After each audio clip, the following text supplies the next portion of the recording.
జాతీయ మాలల ఐక్యవేదిక హైదరాబాద్ అధ్యక్షుడు మారుతి మంతోన్ ఉన్నారు. ఆయన అడిగి తెలుసుకునే ప్రయత్నం మనం చేద్దాం. సార్ నమస్తే. నమస్తే సార్. జై భీమ్ సార్.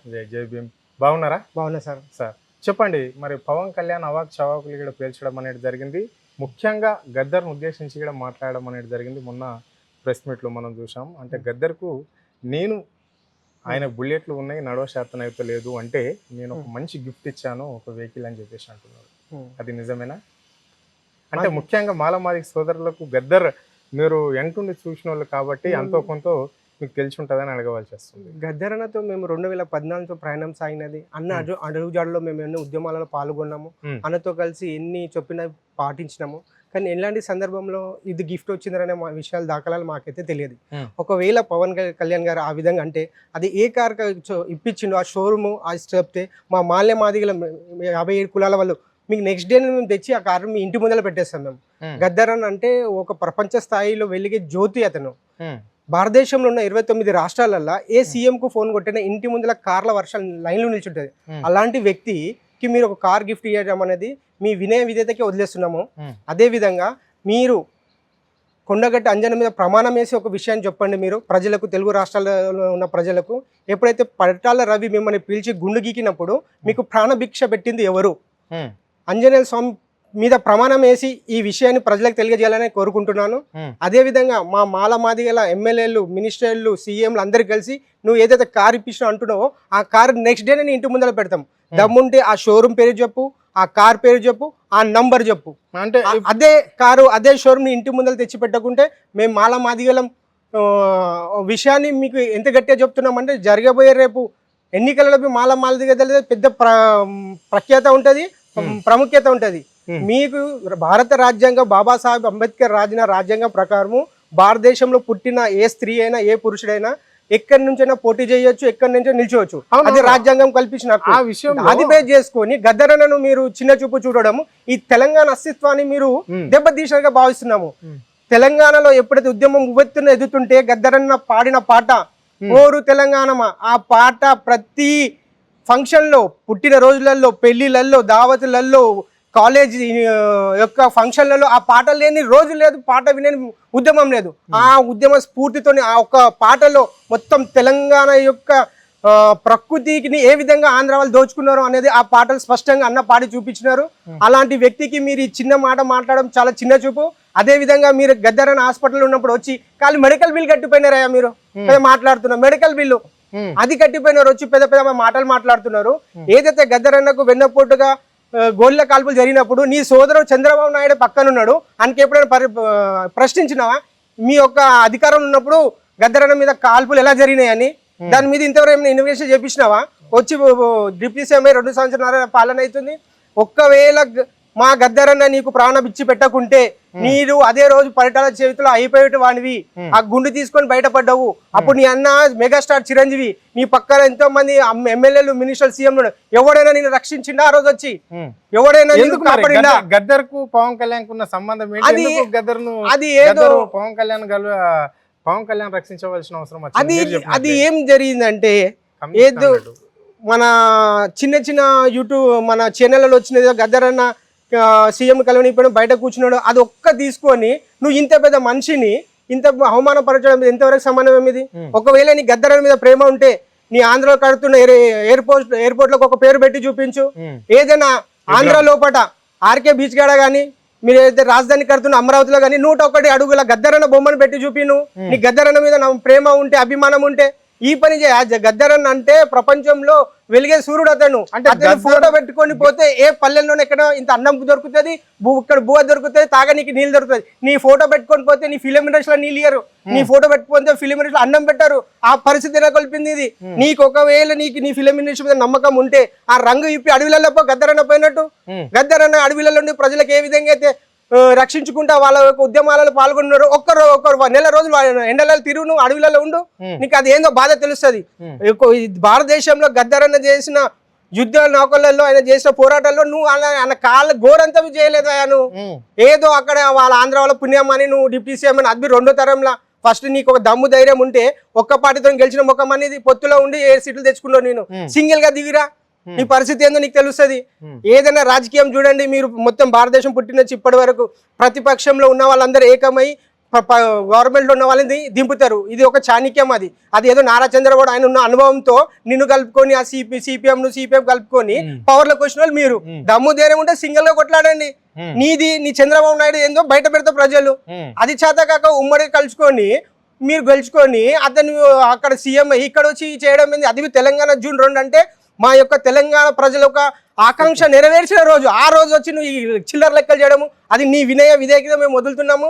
తెలంగాణలో ఆంధ్రలో ఉన్న మాల మాదిగల అందరం కలిసి ఇప్పుడు ముక్కగొట్టిగా చెప్తున్నాను. ఏ కార్ అయితే గద్దరన్నకి ఇప్పించిన అంటున్నావో ఆ కారు షోరూమ్ పేరు చెప్పు, ఆ కారు పేరు చెప్పు. నీ ఇంటి ముందర 2వ రోజే పెడతాం మేము మాల మాదిగలం. మా మినిస్టర్లు ఎంతమంది ఏపీలో ఉన్నారు, ఎంతమంది తెలంగాణ ఉన్నారు, ఎమ్మెల్యే మినిస్టర్లు వాళ్ళతోనే మీకు ఇప్పిస్తాను రాబాయ్.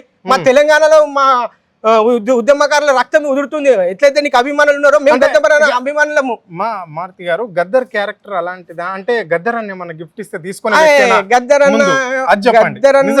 అసలు గద్దరన్న ఇంటికి పోతే గద్దరన్న జీవితం తెలుస్తుందండి. అసలు ఇంటికి పోయిన రోజులు ఉన్నాయి. ఆయన పెట్టిన స్కూల్లో చూడండి ఫస్ట్, బోధి స్కూల్ చూడండి ఫస్ట్. గద్దరన్న తలుచుకుంటే భారతదేశంలో కాదు ప్రపంచంలో గద్దరన్నతో బతికిన వాళ్ళు ఎంతమంది ఐఏఎస్లు అయినారు, ఎంతమంది మినిస్టర్లు అయినారు, ఎంతమంది ఎమ్మెల్యే అయినారో ఒక్కసారి వాళ్ళ అయిన వాళ్ళకి అడుగును.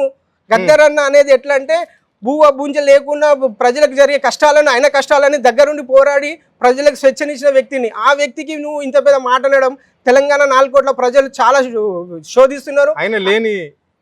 ఆయన లేనప్పుడు మాటను అదే ఉన్నప్పుడు ఉంటే నీ జాతకం ఏందో అన్న బయట పెడుతుండే. మీ నాన్నగారు నువ్వు అవారా తిరుగుతుంటే నాన్నగారు ఏమన్నారు మన యూట్యూబ్లలో మీకు కనిపిస్తే గద్దరన్న ఇంటర్వ్యూలో, అరే పలవాన్ చూడ గద్దరన్న చూసి నేర్చుకో, భవిష్యత్తు చేసుకో అన్న రోజులు అవి వదిలేసి నువ్వు ఈ ఒక చిన్న తొక్కుల కార పెట్టినో నీ అంతరాత్మకే తెలుసు, మాకైతే తెలియదు. ఒకవేళ తెలుసు అంటే చెప్పు. ఆ షోరూమ్ నెక్స్ట్ డేనే మేము ఆ బండిని ఇంటి ముందర పెడతాం. పెట్టకుండా మా పేరు మార్చుకుంటాం. నీకు దమ్ము ధైర్యం ఉందా? ఆ బండి చెప్పగలుగుతావా? ఆ షోరూమ్ పేరు చెప్పగలుగుతావా? ఆ కంపెనీ పేరు చెప్పగలుగుతావా? ఇది ఒకటి నేను ప్రధానంగా డిమాండ్ చేస్తున్నా మా మాల మాదిగల తరఫున. ఇంకొకటి, నువ్వు ఆంజనేయ కొండగట్టుకు వచ్చి నువ్వు విరాళించిన అదే ఆంజనేయ స్వామి కొండగట్టుకు వచ్చి ఆంజనేయ స్వామి ప్రమాణం వేసి చెప్పు, నీకు పరిటాల రవి గుండు గీకినప్పుడు నీకు రక్షించింది ఎవరు?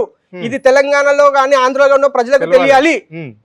దీనికి సమాధానం ఇచ్చినప్పుడే నువ్వు ఒక డిప్యూటీ సీఎం అనుమతి నేను భావిస్తున్నా. లేకుంటే నువ్వు ఒక బట్టేవాది కానీ లంగా కానీ దొంగ కానీ వచ్చేటప్పుడు ప్రజలకు చెప్పుతాను కొట్టి నేను డిప్యూటీ సీఎం దింపేస్తారు. Okay right. మరి ఇది ఇట్లా ఉంటే ఇక్కడ ఎన్టీ రామారావు విగ్రహాన్ని కూడా పెట్టడం జరిగింది మైత్రివనం చౌరాస్తులో. దీన్ని ఎట్లా చూస్తారు? మరి ఇప్పుడు చాలా మంది ఉన్నారు, ఇప్పుడు మీరు అన్నట్ల గద్దర్ అన్న ఉన్నాడు, అందశ్రీ ఉన్నాడు, చాలా మంది అప్పటి నుంచి ఇప్పటి వరకు కూడా తెలంగాణ త్యాగాల పోరాటంలో ఎంతో మంది అమరులైన వాళ్ళు ఉన్నారు. సాయుధ పోరాటంలో ఉన్నారు, సాకల ఐలమ్మ, దొడ్డి కొమరయ్య, తుర్య బాజ్ఖాన్, చాలా మంది వాళ్ళు ఉన్నారు. ఇప్పుడు శ్రీకాంత్ చారి కూడా మలిదశ ఉద్యమంలో కూడా ఇలాంటి వాళ్ళు ఎంతో మంది యువ నాయకులు కూడా ఈ మట్టిలో కలిసిపోయారు. అలాంటి వాళ్ళకి పెట్టకుండా ఎన్టీ రామారావు పెడితే దాని మీద మీ అభిప్రాయం ఏంటి? దానికి ముఖ్యమంత్రి రేవంత్ రెడ్డి చీఫ్ గెస్ట్ వెళ్ళిండు, దాన్ని ఎట్లా చూస్తారు మీరు? దాన్ని ఎలా పరిణామం తీసుకోవాలంటే చంద్రబాబు నాయుడు ప్రియతమ శిష్యుడు రేవంత్ రెడ్డి, అది నగ్న సత్యం, ప్రపంచం ఎరిగిన సత్యం. అది ఇప్పుడు జరగబోయే కార్పొరేట్ ఎలక్షన్ లో ఈ చంద్రబాబు నాయుడు ఈ పవన్ కళ్యాణ్ కలుపుకొని ఒక గ్రేటర్ ఏదో ఎలక్షన్లకు రావాలని తలుచుకుంటారు. కాబట్టి ఆ వ్యూహంలో ఇది ఒక పాత్ర. ఎన్టీ రామారావు గారిది ఎక్కడైతే మీరు అమీర్పేట నుంచి తీసుకొని పట్టణ చెరువు వరకు ఆంధ్ర సెక్యులర్స్ ఓట్లు ఎక్కువ ఉన్నాయి.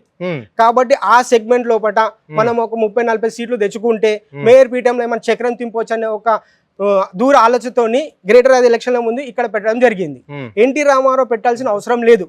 ఎందుకు అవసరం లేదు అంటే ఎన్టీ రామారావు గారు తెలుగు జాతి ఒక్కటనే నిదానం ఎందుకు తెచ్చినారంటే అప్పుడు తెలుగు ఇండస్ట్రీ మద్రాసులో ఉండే. మద్రాసు వాళ్ళందరూ కలిసి ఒకటైనప్పుడు ఈయన ఆ ఒక్క దాని నుంచి నేర్చుకొని తెలుగు జాతి ఒకటని ఇక్కడ మీటింగ్ పెట్టుకొని దాన్ని ఏర్పాటు చేసి సీఎం అయినారు. సీఎం అయిన కొన్నిళ్ళకి ఏం జరిగిందో ప్రజలకు అందరికీ తెలిసిన విషయమే. కాబట్టి అప్పుడు పవర్ లో ఉన్న చంద్రబాబు నాయుడు పెట్టలే గానీ ఇప్పుడు తెలంగాణ ఏర్పడిన తర్వాత ఈ కాంగ్రెస్ వాళ్ళలో పెట్టడం అనేది ఇది చాలా ఆలోచించిన విషయము. ఉద్యమకారులది జ్యోతి ఏదైతే కట్టినామో దాంట్లో ఇంత ఇక్కడ లాంటి ఫోటోలు లేవు, దాని ఇనాగ్రేషన్ లేదు, ఏది లేదు.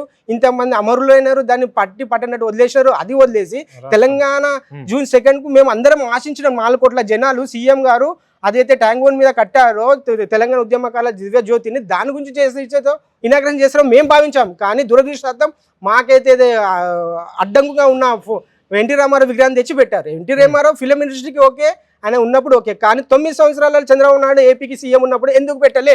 ఎందుకు రాలే ఆలోచన? అప్పుడు ఆయననేమి సీఎం, వాళ్ళ మనుషులే మినిస్టర్లు, వాళ్ళ మనుషులే మేయర్లు, తిగల కృష్ణారెడ్డి ఉండే. అప్పుడు పెట్టింది ఇప్పుడు ఎందుకు వచ్చింది అంటే జరగబోయే గ్రేటర్ హైదరాబాద్లో ఏదో పావులు కత్తుడామని ఒక దురాలోచన జరిపింది. కానీ తెలంగాణ ప్రజలు, తెలంగాణలో సెటిల్స్ మాత్రం అది ఖచ్చితంగా కానియరు. ఎందుకు కానియరు అంటే 2014 ఇక్కడ నిల్చున్నారు టీడీపీ వారు, జనసేన నిల్చుంది, కాంగ్రెస్ నిల్చుంది. వాళ్ళకి కొన్ని చోట్ల డిపాజిట్లు రాలే, వాళ్ళు ఇప్పుడు ఉనికిని కోల్పోయారు. అక్కడ సీఎం వచ్చింది కాబట్టి ఇక్కడ ఏమో చేద్దాం వచ్చినాం, కానీ ప్రజలు ఎప్పటికీ అది ఒప్పుకోరు. రైట్. ఇంకో విషయం కాస్త పవన్ కళ్యాణ్ ఇక్కడ తెలంగాణ మీ అయ్యే జాగిరా అని చెప్పేసి కూడా ఇలాంటి కామెంట్లు చేశారు. మీరేమంటారు ఇప్పుడు నాయకుడిగా? ఇప్పుడు నా కుల సంఘ నాయుడికి మా నాన్న హైదరాబాద్ లో పుట్టిండు, ఓల్డ్ సిటీలో పుట్టిండు. మా తాత ఓల్డ్ సిటీలో పుట్టిండు, మా నాన్న ఓల్డ్ సిటీలో పుట్టిండు, నేను ఓల్డ్ సిటీలో పుట్టినా. నా చరిత్ర హైదరాబాద్ తెలంగాణ చరిత్ర నాది, నా అయ్యే జాగిరి అని చెప్తా. పవన్ కళ్యాణ్ వాళ్ళ తాత ముత్తాత ఎక్కడ పుట్టిండు, తాత ఎక్కడ పుట్టిండు, వీళ్ళ అన్నయ్య చిరంజీవి గారు ఎక్కడ పుట్టిండు, ఈయన ఎక్కడ పుట్టిండు అది చెప్పండి ముందు. మీ తాతలేమో మద్రాసు, మీరేమో హైదరాబాద్, ఇది ఎక్కడైనా కుదురుతుందా? ఇప్పుడు ఈ విషయాన్ని మేము తెలంగాణ జాగిరని కారణం అది ఒకటి. ఎప్పుడైతే బరాబర్ 100 ఎప్పుడైతే తెలంగాణ లోపల మన నజాకారులకు మేము కొట్టి పంపించామో ఆ రోజు సాయుధ పోరాటంలో వాళ్ళని ఏ విధంగా అయితే మేము కొట్టి మా తెలంగాణ తెచ్చుకున్నామో అప్పుడు గద్దరన్న పాడిన పాట ఒకటి, బండెనక బండి కట్టి 16 బండు కట్టి ఏ బండ్లే వస్తావు కొడుకో నీ నిజాం సర్కారోడా. ఆ పాటను తీసుకొని మొత్తం తెలంగాణ మొత్తం ఆడపడుచులు కానీ పెద్దవారు కానీ పురుషులు అందరూ కలుసుకొని ఆ పాట నినాదంతోనే మొత్తం రజాకాల్లో తిరుగుబడ్డం, తెలంగాణ సస్యశ్యామలం చేసుకున్నాం. అప్పుడు ఎక్కడున్న ఎన్టీ రామారావు గారు, ఎప్పుడున్న నీ ఆంధ్ర పాలకులు, ఎక్కడున్నారు మీ వాళ్ళు? అప్పుడు రాని వాళ్ళు తెలంగాణ ఏర్పడిన తర్వాత ఎప్పుడైతే సర్దార్ వల్లభాయ్ పటేల్ ఇక్కడికి వచ్చి నవాబులను దూరం చేసి కలపడం వల్ల అక్కడ మద్రాసులో మీ పావులు చెల్లకుంటే మమ్మల్ని కలుపుకొని మమ్మల్ని సర్వనాశనం చేసిన వాళ్ళు మీరు. ఇది నగ్న సత్రం, చరిత్ర సత్రం. దీన్ని ఆ విధంగా ఎప్పుడైతే మళ్ళీ తెలంగాణ పోరాటం మొదలైందో అవన్నీ ప్రజలు తెలుసుకొని మా తెలంగాణ మేము తెచ్చుకొని సస్యశ్యామలం ఎందుకు తెచ్చుకున్నాం? మా అయ్య జాగిరి కాబట్టి మా వస్తువు మేము తెచ్చుకున్నాం. నీ అయ్య జాగిరి ఉంటే నీకే ఇస్తున్నప్పుడు, నీ అయ్య జాగిరి లేదు కాబట్టి నా జాగిరి నా బరాబర్ కాబట్టి నేను తెచ్చుకున్నా. నువ్వేమో పోరాటాలు చేసినారా మీరు? తెలంగాణ ఉద్యమంలో మీ ఆంధ్ర నుంచి ఎవరైనా ఒకరు ఉద్యమంలో పోయినారా, పాల్గొన్నారా? మా వాళ్ళు ఎంతమంది బలిదానాలు చేసిండు, మా విద్యార్థులు కానీ మా ఉద్యోగస్తులు కానీ. చరిత్ర చూసుకో, చరిత్ర తెలుసుకో. తెలంగాణకి ఎంతమంది అమరులు లేనారు అప్పుడు 1969 నుంచి బట్టి ఇప్పటి వరకు. వాళ్ళ ఒక పేర్లను పెట్టి ఒకటి అజేయండి, ఒక ఎగ్జిబిషన్ పెట్టండి. మీకు ఒక భవిష్యత్తులో ఒక పేరు అనేది ఉంటుంది. వాళ్ళని పక్కన పెట్టి ఆ ఎన్టీ రామారావు తెచ్చుకుని దానివల్ల మా తెలంగాణకి ఏం ఏర్పడేది? మా తెలంగాణ ప్రజల యొక్క డబ్బులు వేస్ట్ తప్ప. మీకు అభిమానం ఉంటే ఆంధ్రాలో పెట్టండి, మాకు బస్సులు ఫ్రీ పెట్టండి, మేము ఆడికొచ్చి చూస్తాం. ఇక్కడ పెట్టుకొని మా పైసలు మేమెందుకు చూడాలి? అసలు నువ్వు 9 సంవత్సరాల పరిపాలన చంద్రబాబు నాయుడే చేయలే, నువ్వు ఎట్లా చేస్తావు? ఈ రేవంత్ రెడ్డి ఎట్లా చేస్తుండు? ఇవన్నీ పనికి రాలింది. ప్రజలను మబ్బజొప్పనికి గ్రేటర్ ఎలక్షన్ లోపల ఏదో ఒకటి చేద్దామని పీఠం దక్కించుకోవాలి, కానీ అవి ఎలాంటి పప్పులు ఇక్కడ ఉడకాయి. ప్రజలకు 14 సంవత్సరాల నుంచి ఇప్పటి వరకు సెంట్రల్స్ మొత్తం ఎటు సైడ్ ఉన్నారు అనేది నగ్న సత్యం అందరికి తెలుసు. వాళ్ళు ఏ పార్టీకి సోడిస్తో తెలుసు. మీరు వచ్చే చిల్లర నాటకాలు వాళ్ళు మాత్రం మళ్ళీ బలి పశువులు కారు. రైట్. చివరిగా చెప్పండి, ఇక్కడ 2.5 సంవత్సరాలు కాంగ్రెస్ పార్టీ అధికారంలోకి వచ్చింది, అధికారం చేస్తున్నది. మరి ఎట్లా ఉంది ఈ 2.5 సంవత్సరాలు కాంగ్రెస్ పార్టీ ఆ పరిపాలన ఏ విధంగా ఉన్నది? ప్రజలకు ఏ విధంగా పథకాలు అందుతున్నాయి? మరి రేవంత్ రెడ్డి వైఖరి ఏంటి? 2.5 సంవత్సరాలు కాంగ్రెస్ ప్రభుత్వం వచ్చిన తర్వాత నేనైతే దగ్గర 100 నుంచి 1000 పెళ్లిళ్ళ మధ్యలో అటెండ్ అయిన తర్వాత వాళ్ళ 2 నెలల మళ్ళీ వాళ్ళ కూతురు పుట్టినప్పుడు వాళ్ళ పిల్లలు పుట్టినప్పుడు పోయినా. అప్పుడు ఒకటే ప్రశ్న అడిగినా, అమ్మ తెలంగాణ గవర్నమెంట్ ఉన్నప్పుడు మీకేమొచ్చింది, ఇప్పుడు ఉన్నప్పుడు ఏమొచ్చింది? తుల బంగారం వచ్చిందమ్మ అడిగితే ఇంతవరకు తుల బంగారం లేదు, ఆ పాత చెక్కులు ఇస్తున్నారు, ఇంకా మా పేర్లే రాలి అని చెప్తున్నారు. అది ఒక దోక. ఈ మళ్ళా 3 ఎకరాల భూమి అన్నారు. మళ్ళీ వీళ్ళు మొన్న రైతులకైతే గోసాబా డిస్టిక్లలో పోతే పంటలు కొంటలేరు, ధాన్యాలు కొనుక్కుంటలేరు. అక్కడ ఏమంటే చిన్న సిల్లి జోకు అమ్మాయిలు లేరంట. ఎక్కడైనా ప్రభుత్వం అమ్మాయిలు లేరంటారు. అడ్డల మీద కుప్పలు ఉన్నారు. మా ఉప్పల్ పో, మా ఎల్బీ నగర్ పో అడ్డా పో, మా అంబర్పేట అబ్బా పో, కోటికి పో, మా డవిల్పూర్ దగ్గర యాకుత్పుర అమ్మాయిలు ఇట్లా పడి ఉన్నారు. ఏదో ఎల్బీ బీఆర్ ఎలక్షన్ అంటే అమ్మాయిలంతా అట్టుపోయినారంట అని కొంట సాకుడు చెప్తున్నాను సీఎం గారు ఉండి. ఏందో అది అర్థం అవుతలే. కాంగ్రెస్ పరిపాలన ఇప్పుడు ఎలక్షన్ జరిగితే ఎవరి పరిస్థితి ఏందో అని నెట్ట తెలుస్తుంది. ఆ యొక్క భయంతోనే ఈ గ్రేటర్ ఎలక్షన్లను పోస్ట్పోన్ చేసుకుంటూ పోతున్నారు. అంతే తప్ప ప్రజలకు పూర్తి విశ్వాసం పోయింది కాంగ్రెస్ మీద. ఇప్పుడు రాబోయే కాలానికి కాబోయే సీఎం ఎవరు అన్నది ప్రజలలో స్పష్టంగా ఎరికైపోయింది. ఆ బీజేపీ అంటారా, నరేంద్ర మోడీ పెట్టి ఆ ఎంపీ గెలిచిన సీట్లు తప్ప వీళ్ళ మొక్కలు గెలిచిన సింపులే. ఎంతమంది ఎంపీలు గెలిచినారో సగం మంది ఎమ్మెల్యేలు ఓడిపోయినారు. ఒకవేళ బీజేపీ ఉంటే మీరు ఎమ్మెల్యేలు ఎందుకు ఓడిపోతుండే? రఘునందన్ ఎందుకు ఓడిపోతుండే? ఈటల రాజేందర్ ఎందుకు ఓడిపోతుండే? వీళ్ళు ఉద్యమం నుంచి ఉన్నారు కదా. మళ్ళీ ఎంపీ ఎందుకు గెలిచినారు మీరు? ఒక్కసారి మీ ఆత్మ పరిశీలన చేసుకోండి. బండి సంజయ్ ఓడిపోయింది కదా, మీ ఆత్మ పరిశీలన చేసుకుని ఒకవేళ మీ మీద గిట్ట ప్రజలకు నమ్మకం ఉంటే మీకు ఎమ్మెల్యేనే గెలిపిస్తుండే కదా. ఎందుకు ఎంపీ గెలిపించింది? ఓన్లీ నరేంద్ర మోడీ కొన్ని చేసిన మంచి కారణాల వల్ల ఆయన మీద యూత్కున్న అభిప్రాయంతో ఆయన ముఖం చూసి కొట్టింది తప్ప మీ ముఖం చూసి కొట్టిన దాఖలాలు లేవు. నెక్స్ట్ అదివి తగ్గుతున్నది, అదివి చూసి రాసుకోండి. ఎందుకంటే మీకు ప్రజలు ఇచ్చినప్పుడు 2 సంవత్సరాల కాలం చెల్లిపోయింది, ₹1 తెలంగాణకు బడ్జెట్ రాలేదు. ఇటు కాంగ్రెస్ వాళ్ళు తెలియదు, అక్కడ బీజేపీ వాళ్ళు రాలే. ఖాళీ మీ ఎంపీ ఫండ్లకేం చేసుకుంటూ అభివృద్ధి కార్యక్రమాలు చెప్తారు. ఆ విధంగా చెప్తే మా ఎంపీ అసెసాబ్ 30 సంవత్సరాల నుంచి ఎంపీ ఉండి ఆయన ఎంపీ ఫండ్లకించి కార్యక్రమాలు చేస్తున్నారు. కానీ మీరు ఎంపీ ఉండి మీ గవర్నమెంట్ ఉన్న తర్వాత తెలంగాణ స్పెషల్ బడ్జెటే లేదు, సున్నా. మీరు ఆ విషయాన్ని ఎప్పుడైనా మాట్లాడిన ప్రజలలో, అన్న నేను ఎంపీ గెలిచినాను, మేము 2 మినిస్టర్లు వచ్చినా అంటే స్పెషల్ ఫండ్ ఏది చెప్పు? జనరల్ గా అందరికి ఇచ్చే ఎంపీ ఫండ్ నీకు ఇస్తున్నారు, నీకేమైనా స్పెషల్ ఇస్తున్నా? అరే ఇడు నా పార్టీ, ఇది నా పార్టీ కిషన్ రెడ్డి, ఇది నా పార్టీ బండే సంజయ్, ఇటు ధర్మపురి అరవింద్, ఇటు రఘునందన్, నీకేమైనా స్పెషల్ ఇచ్చిందా? నువ్వు బీజేపీ అని నార్మల్ గా ఏది ఎంఐఎంకి ఇస్తున్నాడో, ఏదైతే కాంగ్రెస్ ఇస్తుందో అదే ఫండ్ నీకు ఇచ్చిండు. నీకేమైనా స్పెషల్ ఇచ్చిందా? అదే చంద్రబాబు నువ్వు సిగ్గు తెచ్చుకో, స్పెషల్ ఫండ్ ఎంత తెచ్చుకుండు? ఆ బిఆర్ నవీన్ పట్నాయక్ తెచ్చుకోవాలి, స్పెషల్ ఫండ్ తెచ్చుకుండు. మీకేం చేతనైతే లేదు. మీకు ఉంది ఆ దమ్ము పోయి నరేంద్ర మోదీ పాడడానికి, అరే మా తెలంగాణ రాష్ట్రానికి పోయి తెచ్చుకున్నాం, రేపు మేము ఒత్తుతాం, మేము గవర్నమెంట్ లోకి వస్తాం, మాకు ఫండింగ్ ఉందా మోకాళ్ళలో? అసలు మీకు అసలు ఉన్నదా? మీకు దమ్ము ఉంటే మొన్న తెలిసిపోతుండే సర్పంచ్ ఎలక్షన్ లో ఏమేమి గతులు అన్ని. ఏదో ఒక పీఠం తెచ్చుకో. మీకు అసలు చెప్తున్నా కదా, మీ అర్హత కోల్పోయినారు పోయి. ప్రజలు మిమ్మల్ని నమ్మి వేసినారు. ఏదో ఎమ్మెల్యే ఓడిపోయిన సానుభూతితో నరేంద్ర మోడీ మీద ఉన్న ప్రేమ మీ సానుభూతి అంతే తప్ప మీ ముఖం కుక్కవి ఒకటేది మీకు. రైట్. రాష్ట్ర బీజేపీ అధ్యక్షుడు రామచంద్రరావు నిన్న ఆయన ప్రెస్ మీట్లో అన్నాడు, అంటే ఇక్కడ పవన్ కళ్యాణ్ రాకుండా వస్తే కాంగ్రెస్ కు బీఆర్ఎస్ కు గుండెల్లో రైలు పరిగెత్తినాయి కాబట్టి అని రామచంద్రరావు అన్నాడు. ఇది బ్రహ్మానందం చెప్తున్నారు, నవ్వుకుంటుండే మనం టీవీలలో. ఇది వాళ్ళ వ్యూహం ఏంది? జరగబోయి ఇప్పుడు టెస్ట్ రన్ ఎలక్షన్ కు greater BJP, Pawan Kalyan, TDP, CPM చిల్లర్లను కలుసుకొని ఒక మేయర్ పీఠం దక్కించుకొని ఒక వ్యూహంతో చేస్తున్న నాటకాలు ఇవి, అంతే తప్ప వీళ్ళకేం ప్రేమ లేదు, నా దాఖలాలు లేదు. రెండో విషయం, ఒకవేళ నీకు గిట్ట నీ పార్టీ మీద నీకు నమ్మకం ఉంటే నువ్వు కొట్లాడు, నువ్వు ఎన్ని టికెట్లు తెచ్చు అది చెప్పు ముందు. ఆ పవన్ కళ్యాణ్ వస్తే మా టికెట్లు నువ్వేంద్ర ఒక రాష్ట్ర అధ్యక్షుడు మాట్లాడే మాటల నా బీజేపీ పార్టీ నీ సీట్లు చేస్తుందని చెప్పు నువ్వు, అది గర్వపడతారు నీ కార్యకర్తలు. పవన్ కళ్యాణ్ వస్తే అంట టీఆర్ఎస్ కు కాంగ్రెస్ కు గబులు అంట, అన్నికి సిగ్గానే ఉండాలి అది. ఎందుకంటే ఎవడైనా తన సొంత పార్టీ, ఇప్పుడు కాంగ్రెస్ వాళ్ళు ఎట్లా అంటుండు మా పార్టీ గెలుస్తుంది, మా టీఆర్ఎస్ వాళ్ళు ఎట్లా అంటుండు మాది మేయర్ పీఠం, నీకు దమ్ము ఉందా మళ్ళీ బీజేపీ మేయర్ పీఠం అను? నువ్వెందుకు పవన్ కళ్యాణ్ కలుపుకుంటున్నావు? అంటే మీ వ్యూహం ఏంది?